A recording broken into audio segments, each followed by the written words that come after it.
The first speaker now is Michael Finkelstein from Columbia University, and he's going to talk about the problem of false positives. Yes, Michael. thank you very much. First of all, I want to warn everyone that I am not a statistician. I'm a lawyer, retired from practicing law, and of course I'm fully qualified to teach a course called Statistics for Lawyers. Not being a statistician.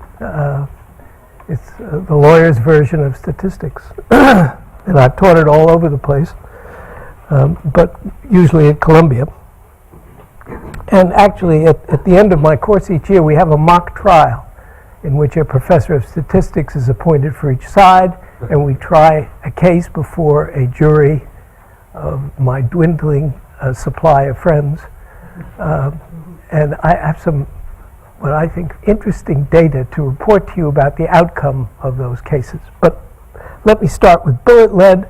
I'm going to talk about the bullet lead study that was done under the auspices of the National Research Council, and then I'm going to talk about the Department of Justice new standards for expert testimony, which I think will have quite an important effect going forward, assuming they are adopted. Okay, bullet lead. The FBI had a laboratory. It's very impressive. It's in Quantico, Virginia. Was in Quantico, Virginia. Very modern, big, impressive, big machines dipping pipettes into test tubes. And the purpose was to analyze bullet lead and compare two bullets to start with. A bullet found in the crime scene and a bullet found at the home of the suspect. And they would test those bullets for 7 elements. And these elements are trace elements in the lead. And they were antimony, which was not quite a trace element, arsenic, bismuth, cadmium, copper, silver, and tin. And if those elements all matched the two bullets, subject to a sampling error, they would declare a match, and that was some evidence that the bullets came from the same melt of lead, which was some evidence that the two bullets were bought at the same time. And the FBI would go further and say, and they were in the same box. A box usually contains about 50 bullets. Yes, sir? What evidence did they have for the number of bullets manufactured from one melt? They had some evidence about that, but the number of bullets manufactured from one melt varies enormously. It depends upon the caliber of the bullet, the size of the amount of lead that goes into each bullet, and also the size of the melt. And the melts varied enormously. You may not know this, but Americans shoot each other with lead made from car batteries, which are remelted and then processed into bullets. It's a complicated story. It's a long and complicated story. But I don't want to get too sidetracked by it. Okay, so the FBI took this matching evidence, and they would have people testify in trials that they found this match, and that they would declare things like, finding a match is finding like a snowflake. There are no two that are alike. And sometimes they said there is 0 error.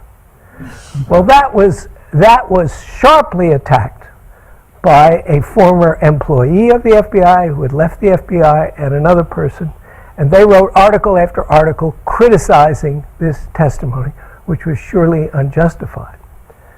So the FBI did something which might sound reasonable, which is they requested the National Research Council to do a study of bullet lead and to see whether what they were doing was valid and what the testimony would be. And the National Research Council appointed this committee. of which I was one of 2 lawyers on the committee. The rest were metallurgists, statisticians, a couple of statisticians, a lot of metallurgists. About 14 people on the committee, and we met for 2-day meetings over an extended period of time. I'm now reminded, and then we came out with a report. It's a 200-page report. A long, complicated report.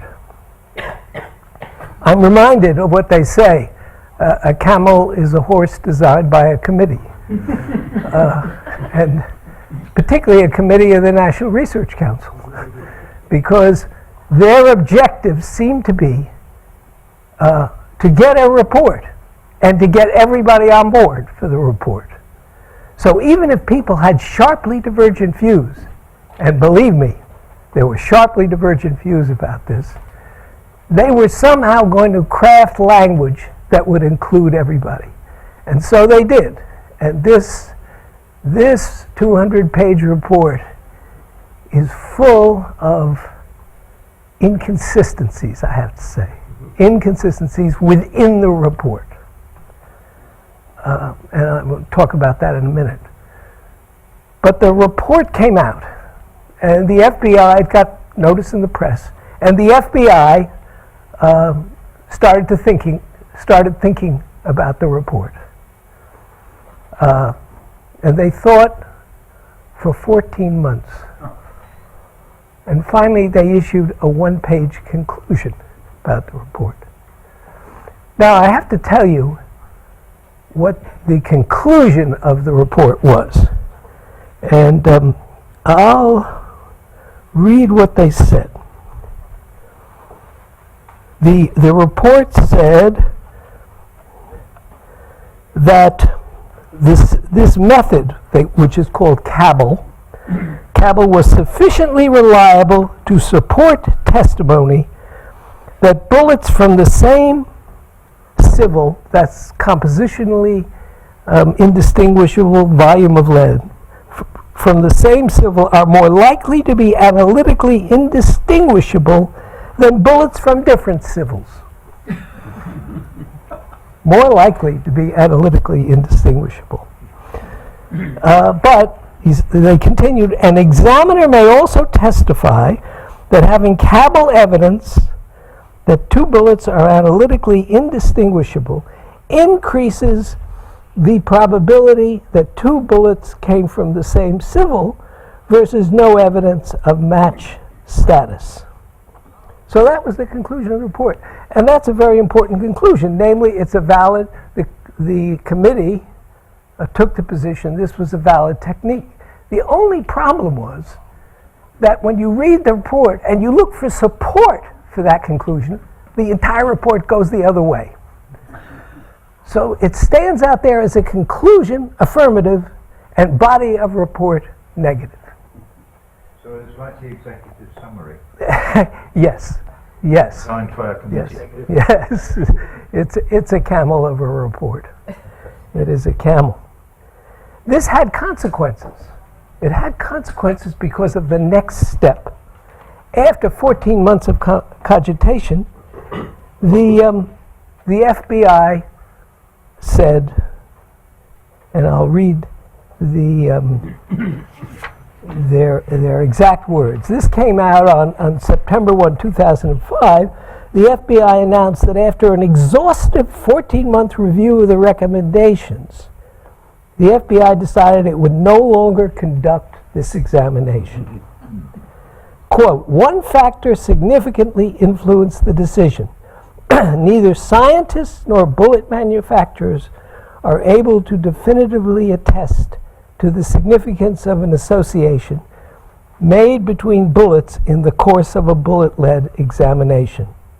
While the FBI laboratory still firmly supports the scientific foundation of bullet-lead analysis, given the costs of maintaining the equipment, the resources necessary to do the examination, and its relative probative value, the FBI laboratory has decided that it will no longer conduct this examination. Bingo! That produced a huge wave of litigation by people who have been tried and convicted in cases where the FBI had testified. And it was taken as an admission that the method was false or unreliable. It was unreliable. And in some cases, some courts, when they wanted to grant new trials, would quote something from the body of the report. And in some cases, when they didn't want to grant a new trial, they would quote the conclusion, or they also had other grounds for getting out of that. Now, I now saunter up to the point, and what carries us forward to the next step, which is this. Was there evidence about the false positive probabilities? And what do I mean by that in this context? I mean declaring a match when, in fact, the bullets came from different melts of lead, and so that there's no evidence against the accused from that comparison. So it's a false positive. The FBI was very worried about false positives, so they did what I thought was a rather good study.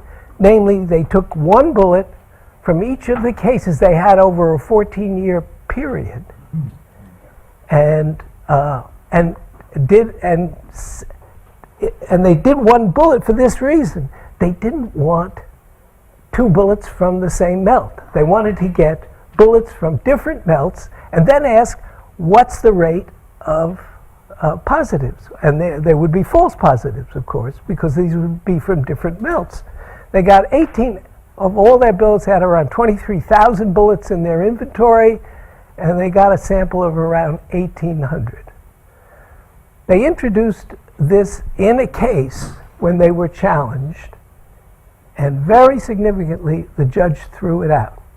And he said, this sample, this winnowing process may have created biases, and the sample could be further apart than the rest of the universe of bullets.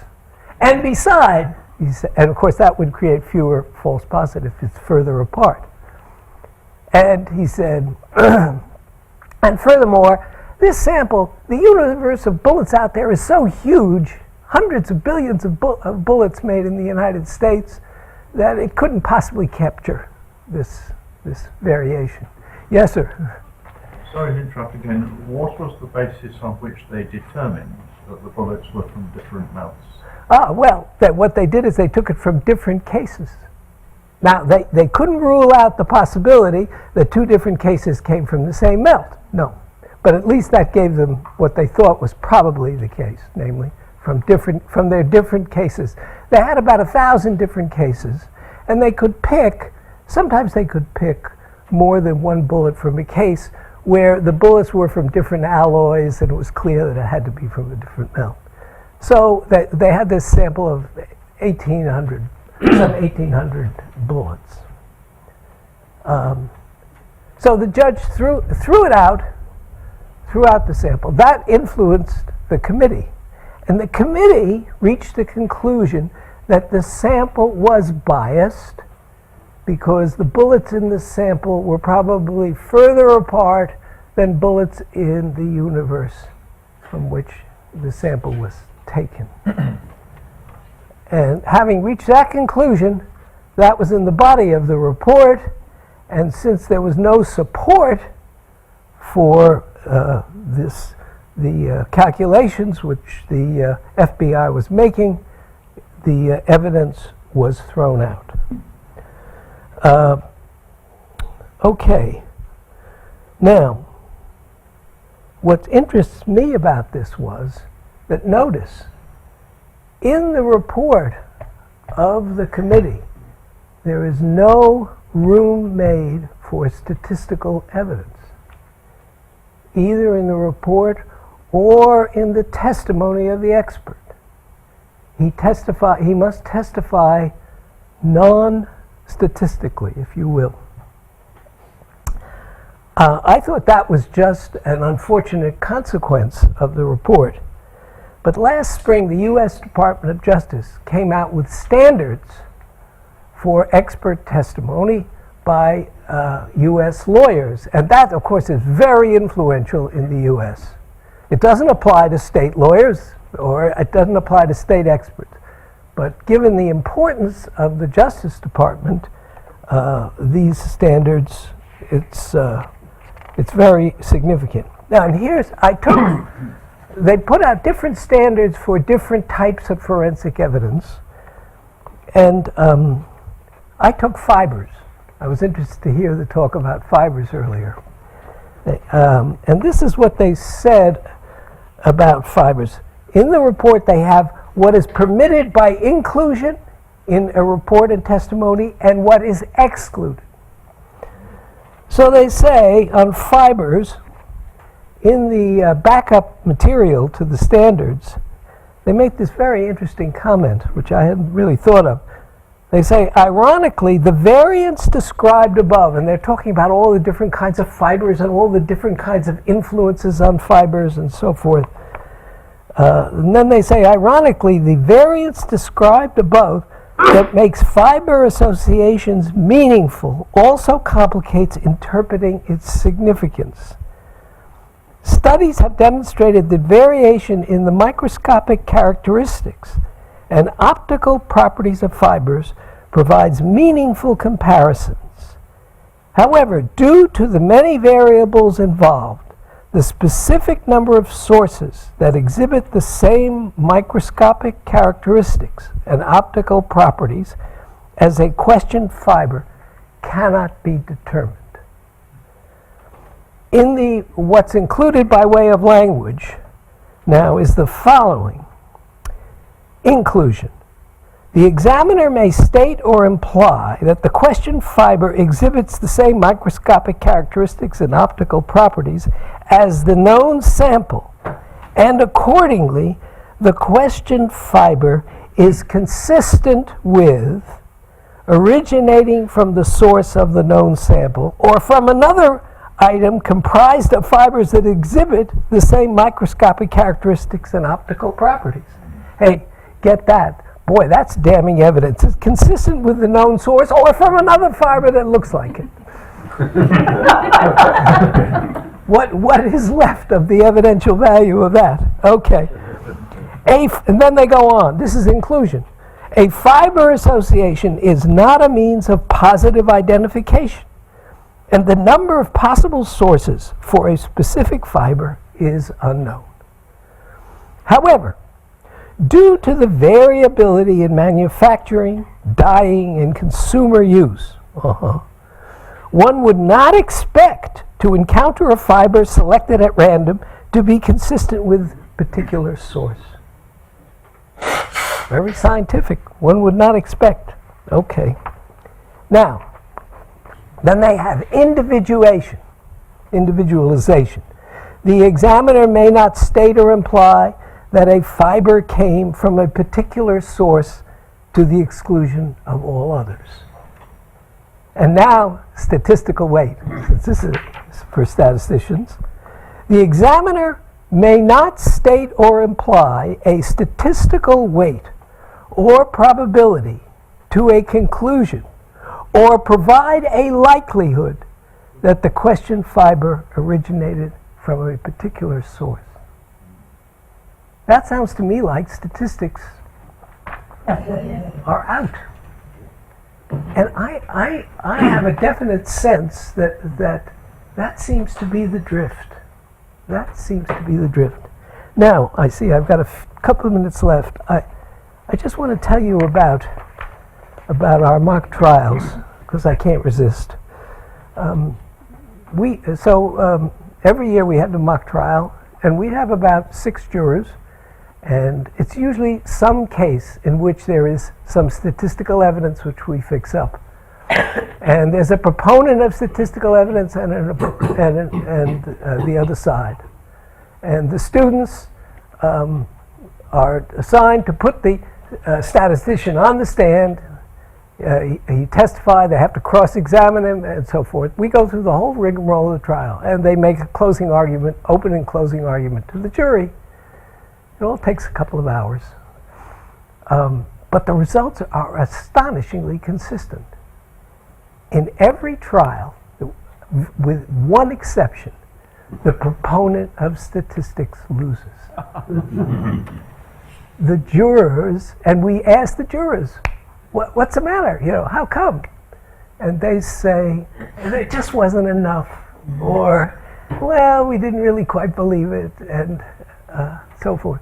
So one year I thought, well, it's maybe I'm not being fair to statistics, so we had a case involving the death of a child from the use of radioactivity in medical uses.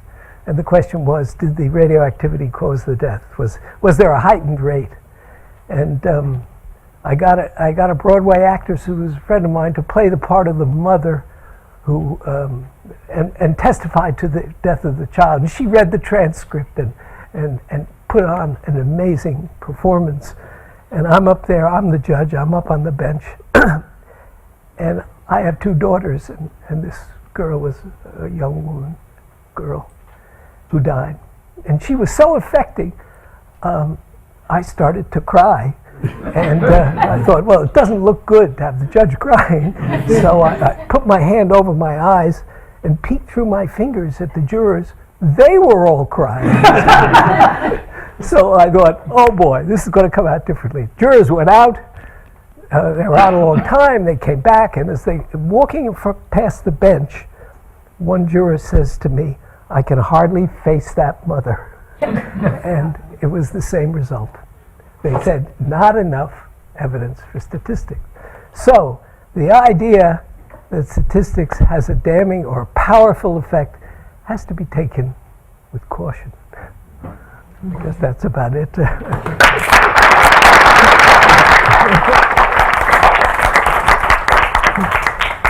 Thank you very much. I didn't need to use my 5 minutes.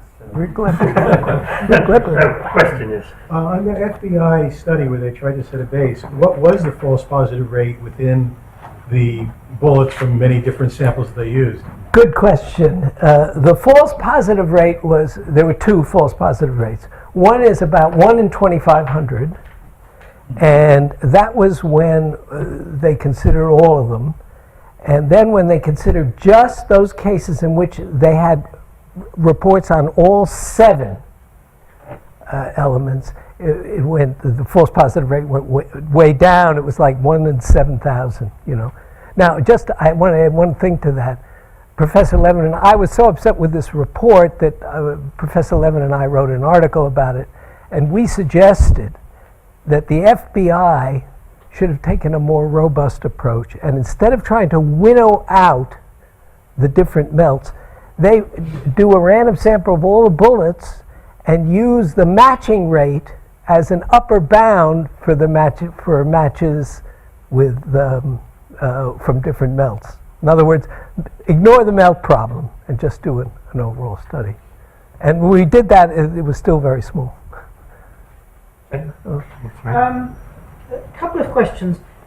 Does the FBI not consider the value of the evidence in excluding suspects? Because, of course, that's the false negative rate that might be important. And the other one was, who are the authors of the Department of Justice guidance? Lawyers, presumably. Yeah, oh yes, I'm sure. They didn't provide an author. They had a few statisticians, didn't they? Yeah, they must have, Understand, these are proposed guidance. I don't know if they've been finally adopted, but they're for different types of, for instance, they also, interestingly, they have the same result for fingerprint evidence. And it's the same non-quantitative approach for fingerprints. So they propose, the alternative they propose is consistent with basically giving no information. Right. So they'd rather none of their experts provided any evidence. Well, no, not that bad. Christine? Actually, Karen. Oh, Karen, sorry. This question. Hi, well, Karen. Hi, how are you? Okay, I think we were on the same committee. we were. The question. Karen was one of the statisticians. The question about relevant databases, actually, in the report, when it calculated the false positive probability, it skipped that issue altogether, and it just said if the concentrations are within, this many measurement standard errors away from each other, the concentrations differ by that much, then what would be the false positive probability? So obviously, if that number is small, then the false positive probability is high, and if that number is big, then of course the false positive probability is low. So there's actually a graph there. Now that graph was based on an estimated pooled covariance matrix of the 7 elements. But just a couple of other real quick comments. One is, I wish I had thought to mention this before. There was a very nice article called Principles of Sampling in JASA in 1954. It was actually in response to the Kinsey report. And the use of the 1837 bullet database where they selected bullets was pretty much in contradiction to the recommendations in that paper. There's a question somebody asked about exclusion. Could have been used for exclusion. The manufacturing process was such that the lead in the bullets was quite consistent over thousands or possibly even millions of bullets. But then they went to a cartridge manufacturer where they put the cartridge over and that was a big mess. And then they would scoop them into boxes of 50 bullets. So there could be many melts represented in a different box. And hence, if they were very different, there was actually even no guarantee that they didn't come from the same box, because it may have been one or two one-off. Yeah, when they did the melts, they would sometimes put in different, when they're going through the melting process, they would add to the vat from others, yes. And then just as a last comment, I'm going to have you reread what that final statement was in the conclusions. But I think in reading it, it says, it's pretty vague.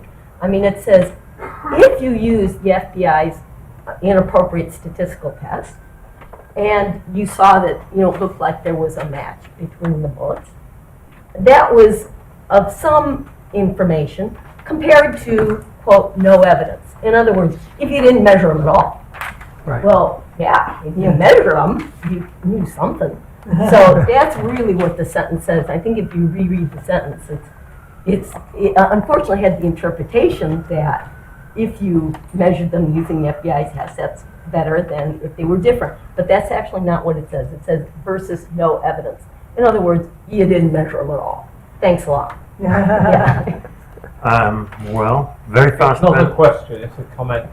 Further, Silverman, I reflect that this whole meeting and all the work we're doing is all about trying to marry up a justice system which we have evolved over many centuries, millennia even, with science of a sort that has only got going in the last 100 or whatever years. And that's what this is all about. And the other thing, my other reflection, is that DNA, which has been a wonderful forensic thing, has kind of caused a problem as well as been a solution.